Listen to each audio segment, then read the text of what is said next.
Forward thinking. This is Six Figure Mindset.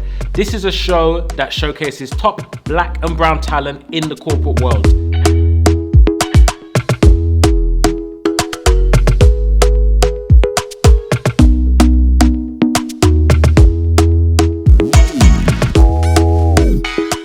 Hi, my name is Bossa and in my day job, I work as a director over a London Borough CCG services and also public sector services.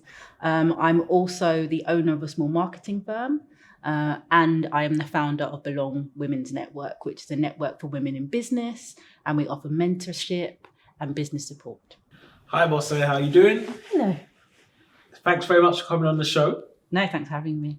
Awesome. So, what is it you actually do today? Because you're a busy lady. So in my kind of day job, I work as a director for a London local authority.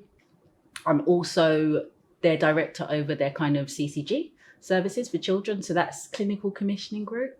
So those are kind of, I don't know how to describe it. It's the commissioners for providers. Mm-hmm. So when you think of hospitals and all those kind of things. I'm also the founder of Belong Women's Network, which is a network for women who are in business. I'm really, really passionate about giving back. I've had so many opportunities in my life, and lots of it's based on mentorship and having a good network. And that's why BWM was formed, to give people that. I also do some other things, but I think probably the thing that most people know me for is that I also own a small marketing firm. So we run digital publications. Excellent. So you're really busy. Lots going on. Yeah. And I'm a mum. That's probably my favourite job. Oh, excellent. How old is your child? She's 8. She's 8. Yeah. Wow. 8 going on 45. Yeah. I know the life. I have a 3-year-old. They have a lot to say for their age group, but yeah, I feel you. So, what you've obviously achieved has been a lot, and it's fantastic. But how did you get here? So, what area did you grow up in? So I grew up in Tottenham. That's where. Well, no, actually, we moved to Tottenham when I was younger. We originally grew up in kind of King's Cross in the Camden area, but I spent most of my childhood and my adult and teenage life in Tottenham. So I'm a Tottenham girl at heart. So yeah, so it's an interesting journey to go from a Tottenham girl and seeing and experiencing some of the things I did experience, and then just being in this weird kind of, I call it the Matrix life. Why do you call it the Matrix? Because I feel like at some point I need to like wake up, and then I'll still be in Tottenham somewhere. And I'll be like, that was a brilliant daydream. But you're in the reality. So why was it so contrasting for those people that don't know what happens in Tottenham? Well, Tottenham's changed a lot, clearly. Gentrification has done its work in most parts. So I think when I was younger, this is some decades ago, Tottenham wasn't what people didn't love to talk about growing up or living in Tottenham. I loved it because all my friends were there. I got to experience like the best environment, but it was known for being a little bit rough. I think back then there was a few kind of areas in London that were known for not being as straightforward. I guess when you're living in those places, it's just like, this is just home. Okay, cool. So secondary school in North London, Tottenham area? Yeah, nope. I actually went to secondary school in Enfield. Strategically, I assume. Well, it was a weird thing. So when I got to, I can't remember when you leave primary school, year 6. I decided, I'm quite like stubborn. So I did some research and I found this secondary school in Enfield, not our borough. Never visited it, but I decided that's where I was going. So I remember saying to my mum, I'm going to go to this secondary school. And she's just like, but none of your friends are going to be there. And I said, yep, that's fine. Why? So I ended up Why there. Did you want to go somewhere else? I researched it, and they had really good scores. They had, like, the outcomes were brilliant. And I decided I want those outcomes too. I didn't want to go to Just hold on. I just realised, for secondary school? For secondary school. So you was an 11-year-old deciding what school you were going to? Yeah, I researched. I remember I went and I was just checking. I remember I was making phone calls and getting brochures sent home, prospectuses. This was old school. You know, when you go through Yellow Pages and you just put in like secondary school near, and then like you kind of, okay. And I just called around. And I kind of read all these prospectuses when they came, and I was just like, okay, I'm going to this one. Where did that come from? Who stimulated that side of you? Was that just who you are? I'd say that's my mum. Wow. My mum is probably the most brilliant single woman. Like I call her superwoman. I think she raised me and my brother in a way I couldn't even imagine. She taught us from a young age about ownership of property. She taught us about investments. And she just always used to say, study and work hard and just remember, make sure that the core foundations are always in place and you'll be okay for life. So everything from young, I understood what land ownership was, like from the age of like 7, because she was talking about it. Wow. When she was buying land, when she was doing all those things, she would take us with her so that she can expose us to what's happening and understand what it looks like. And I remember she'll have conversations with us. So if you buy this or if you buy that, which one works out better? And when we were younger, we were just like, you kind of plod around, not realizing what she was instilling. Mm. Wow. Yeah. So you can actually grow up in Tottenham. This is what your mum has taught us, be a single mum and don't have to succumb to the environment that's around you. Yeah. Because if you do the statistics, how many bosses are there that came out of Tottenham in your era? True. It's true. Wow, that's incredible. Yeah. Wow. Okay, so that happens. You now choose your school, you go to it, you do well. Yes, I did do well in most subjects. Some subjects I didn't do so well. German, I got a U, I think. As much as I spent a lot of time in the German class, I wanted to do French. So you didn't. Well, not enough. You didn't get to choose. I didn't understand that. Anyway, so the stubborn part of me decided that we're not about to practice German because I should be in a French class. So I got into my GCSE exam and I just remember being listening because at that time, you listen to a recording.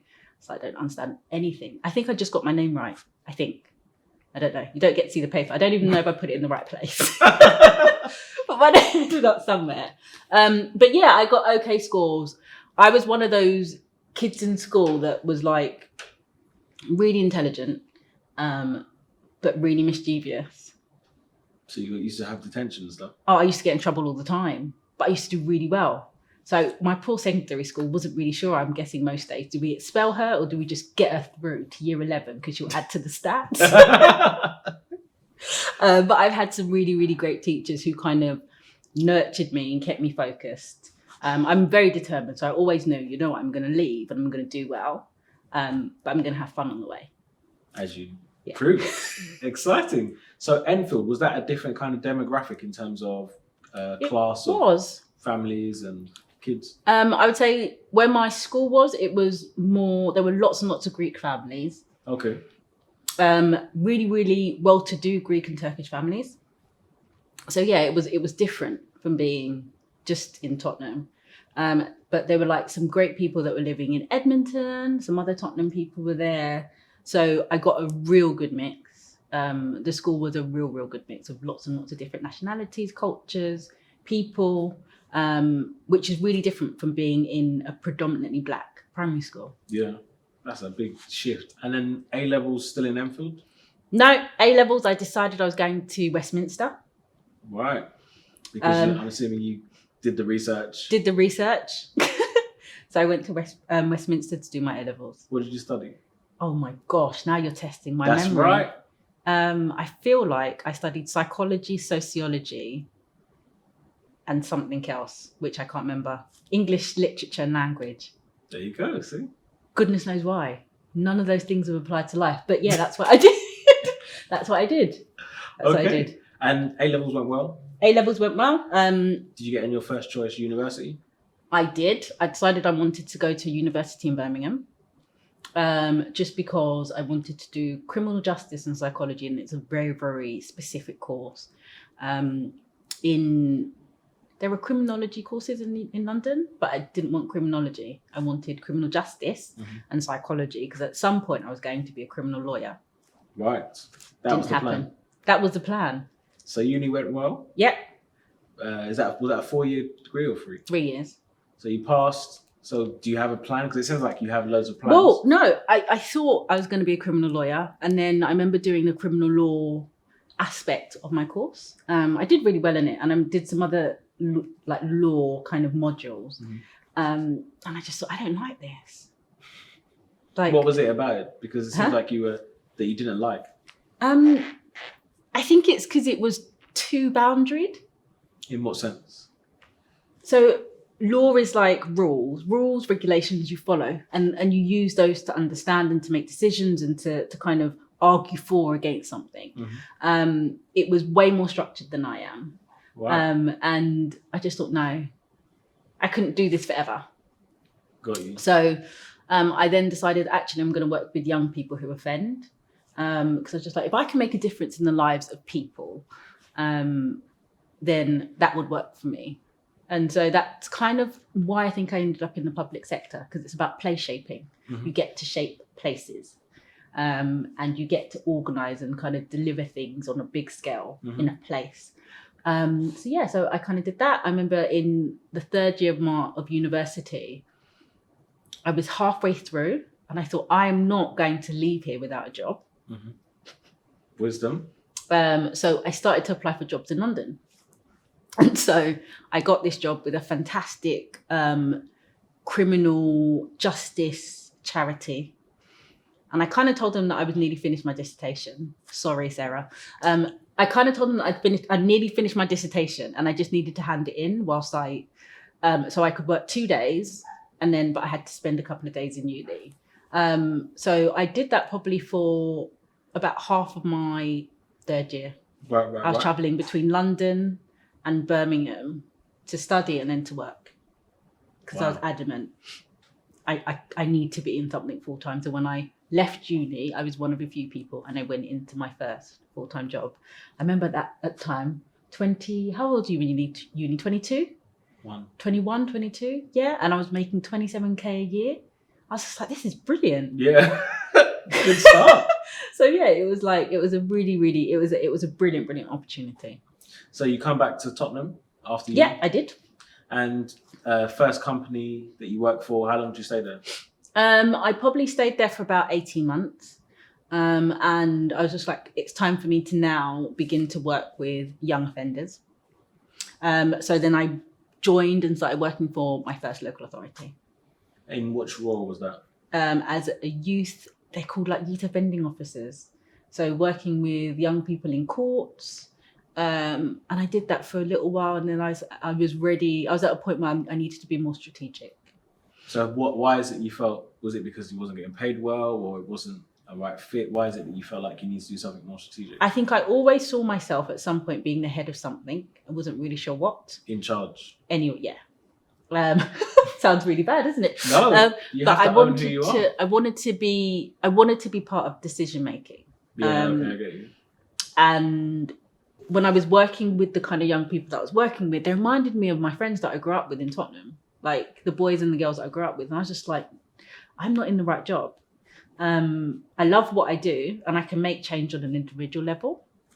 But I was just like, no, I need to make more decisions so that I can impact not just one person at a time. Yeah. I can impact whole demographics.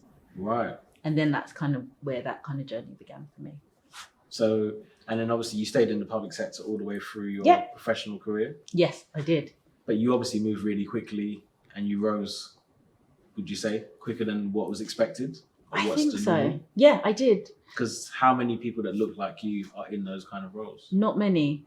I've been fortunate that at different points in my career, I've encountered people, and I say it's only God. I'm a big believer in God. My faith is really, really strong, and I just remember I encountered people on every different bit of my journey who would then begin to mentor me. Wow. And then something would shift a little bit. I'd move into a different kind of space. I'd move into a different place. And then they just did. And I just remembered, I think one of the best advice that I got from someone is find the JD of the next role that you want. And then go about asking for the opportunity to learn or take on bits of work that will give you the experience in that JD. Right, let's stay there for a moment. So, because it's really important when you say that, is because I speak to a lot of people looking for career choices, etc. And when I say it in the way I say it, people don't really get why it's important to kind of think ahead. So, for example, some people are comfortable where they are, but they will say, "Yeah, I should get promoted because I've been here for so many years." Yeah. But then the way you're saying it is more pragmatic. So, what's the thinking behind that? So, you have a JD. Yes, you can see it, but how do you get those opportunities? I just asked for them. I remember, so when I knew, I always found the next role that I wanted to do. And I knew that there was going to be less and less people that looked like me, the more and more it go up. So I would just ask. I'd be like, I need to, for example, I need to know how to manage budgets. And I'd really like some experience in managing budgets. I remember a director, the assistant director back then in one of my jobs was just like, huh? Because at this point I was like really, really like, you can like office, like really, really low in the office. And I just walked up to one of the ADs, so the assistant director, and I just said, I really want to know how to manage budgets. And he was just like, great, sure. So they gave me a really, really small project to manage, which was nothing to do with my job. And I happily did it because I learned the ins and outs of financial management within a local authority context. Right. So you knew how to. My next job. So was that like things like procurement and all these different, right? How to manage contracts, how to pay people, how to raise POs, so purchase orders, which got me to my next job, which was like 3 jumps above what I was doing. So I went straight into operations management. Right. So you knew, so it's almost like as you were going to the different roles, you're almost building the picture of how the whole establishment is run. Because obviously going back to your original thinking is you can impact people one-to-one, but you need to know how the institution works to really make an impact to the area, as you said, or the environment. And I think it's the same for any field of work that you're in. And I have the pleasure of getting to dip into lots of industries. I have my day job and then I have the things that I do privately. And I would say once you are very strategic in your thinking, it's that you apply. Actually, I know what this bit does, but how does this bit impact the whole? And how can I manipulate this bit to ensure that the other bits are working better? It's like great business management, isn't it? You do it in everything that you should be doing, in everything that you're trying to do, especially when you get to any kind of managerial level. It's not just about managing people. It's about how do I make the business better, knowing that either it's going to generate more income or it's going to change the way the demographic of something is going to work so that it operates better long term.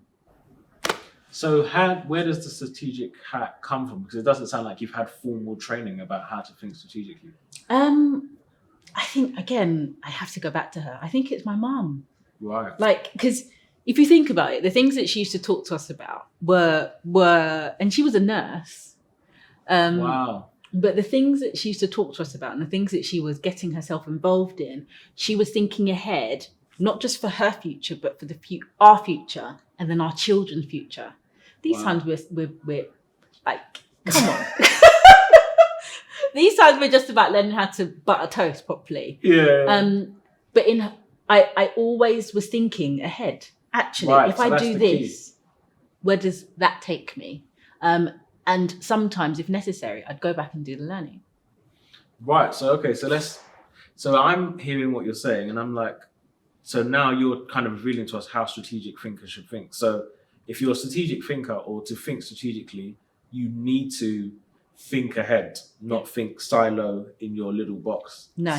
You have to think ahead in order to be strategic. Because in the sense, you can't strategize something you already conquered, as it were. No.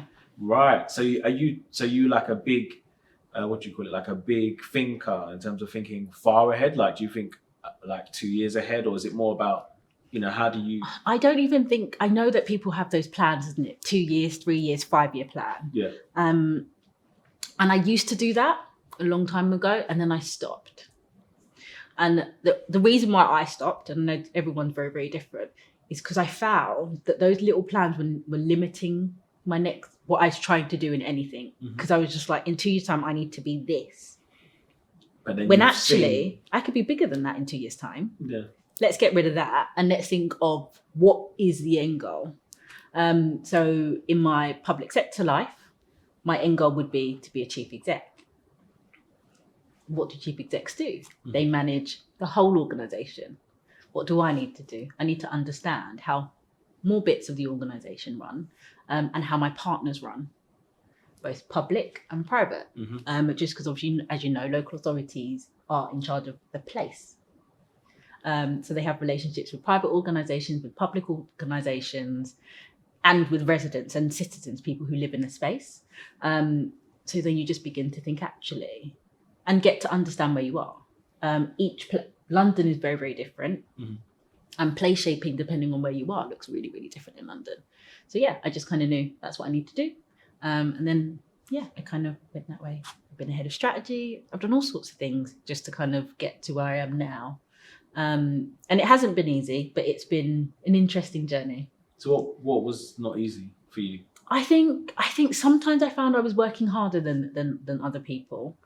So I remember at one point in one job, I put myself forward because I really wanted to be a director.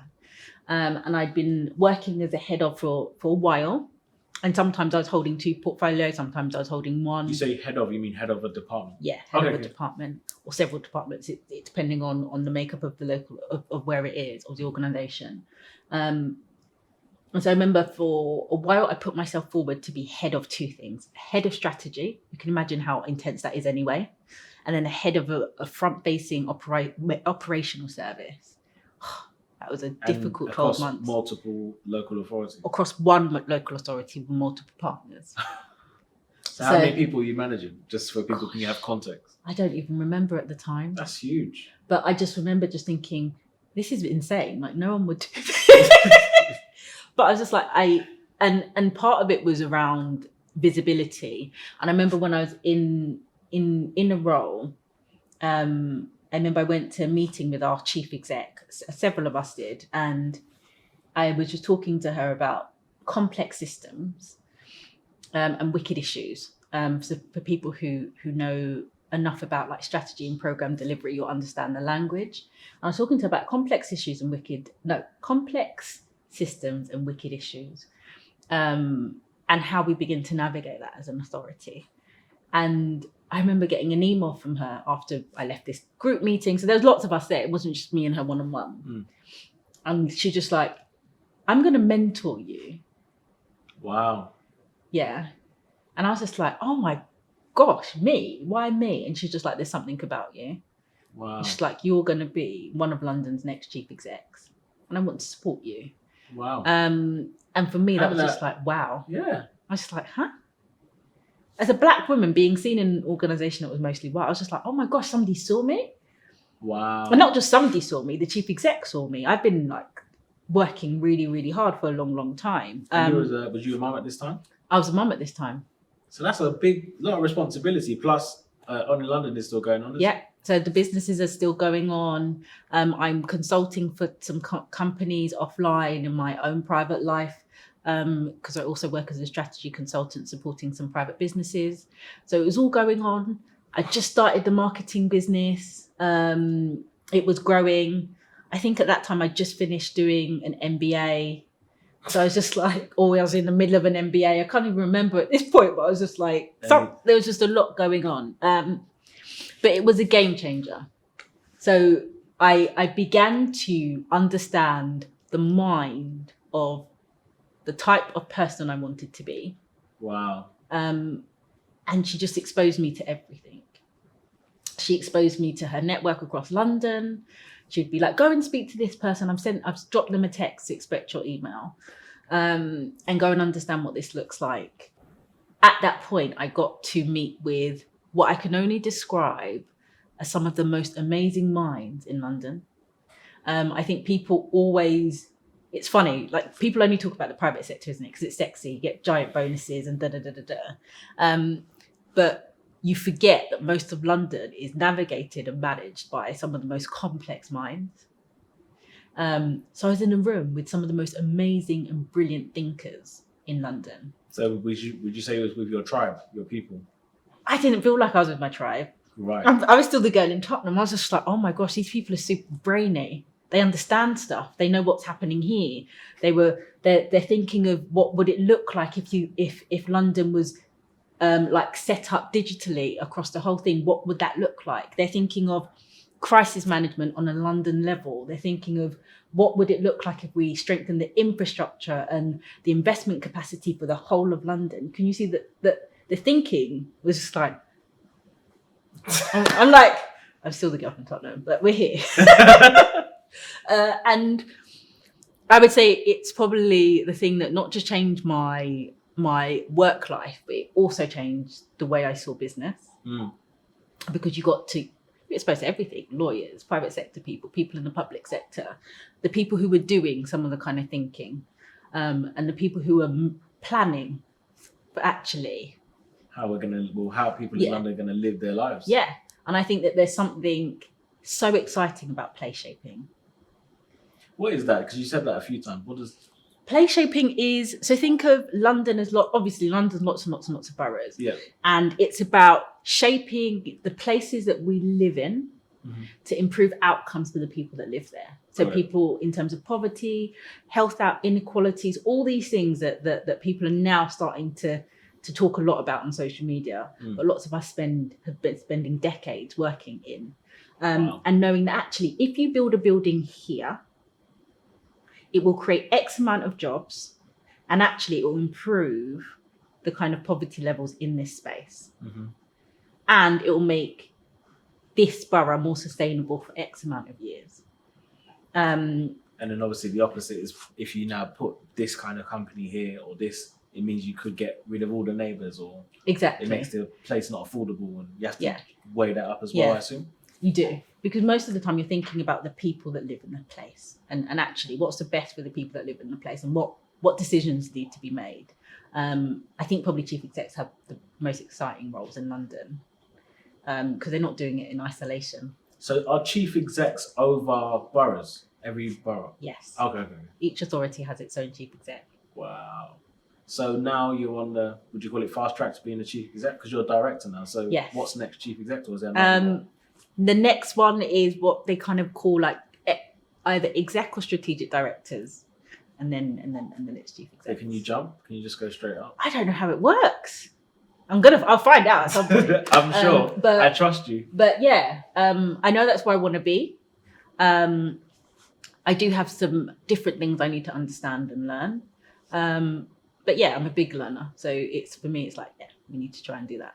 So hearing this fascinating journey of yours, I'm sitting back here and I'm like, because when I think of public sector, I have a probably wrong perception. But I realized, speaking to you now, that actually no one gets excited about the public sector. Yeah, because we think about because I do IT, so you think it's a bit slow, it's this and that. But actually, there are, like you said, strategic roles that you can actually make decisions that shape the future of how people actually live their day-to-day lives. And I guess from your original dream that you wanted to shape that, you're now there. Yeah. So you're not talking the talk, you're actually walking the walk. Yeah. So how do you feel like when you actually think about, wow, I'm like a couple of years away from being a chief exec of a whole borough?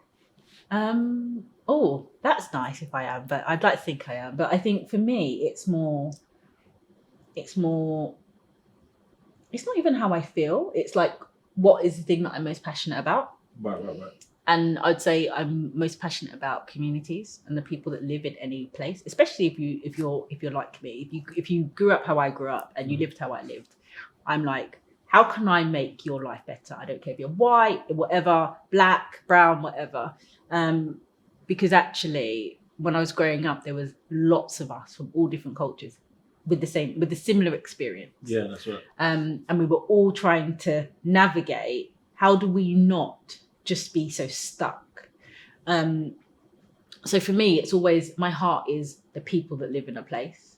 And I think that has driven me throughout my career.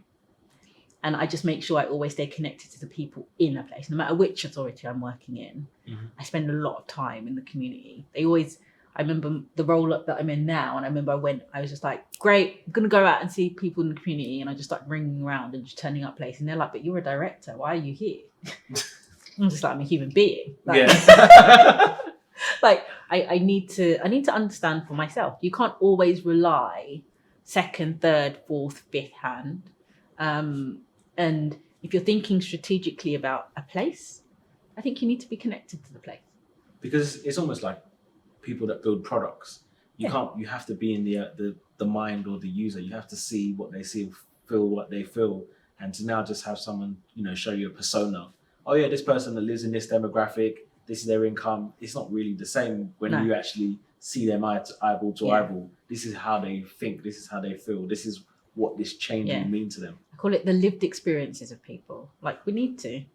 And things change. Social media's changed a lot. The digital age has changed a lot.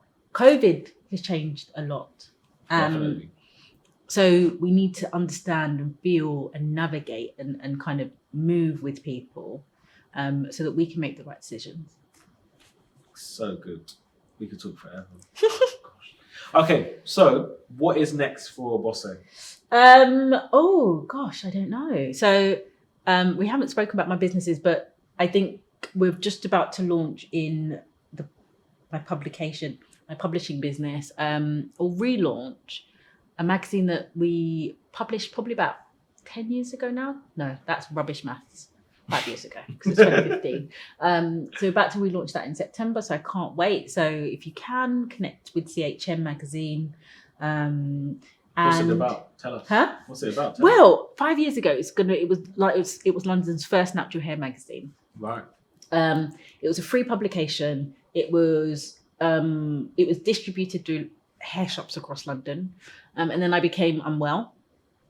And I was just like, I just needed to, everything kind of shut down. Wow. Was that a long time? I was unwell for a little while. So I just needed to spend some time recovering. I'd built an amazing team, and the person who co-founded it with me literally held everything. So our visible presence kept on growing, but the business was dormant. Right. So the last 2 years has been rebuilding, restructuring the business, investing back into the business. So yeah, I can't wait. Wow. So that's next steps for that. And then Belong Women's Network. I think for us, it's about, we're just rebranding the website. We've been here for about 3 years. And I would say we've mentored and worked really closely with about 60 women. Wow. We're now at a stage where I want to kind of grow that capacity. So we've put in the infrastructure to navigate that. So it doesn't rely on individuals, that the system is built so that we can take on and support more people. Just because I think if I can give more women the opportunities that I had to be seen and mentored by people in their field, or people who have done really well in business.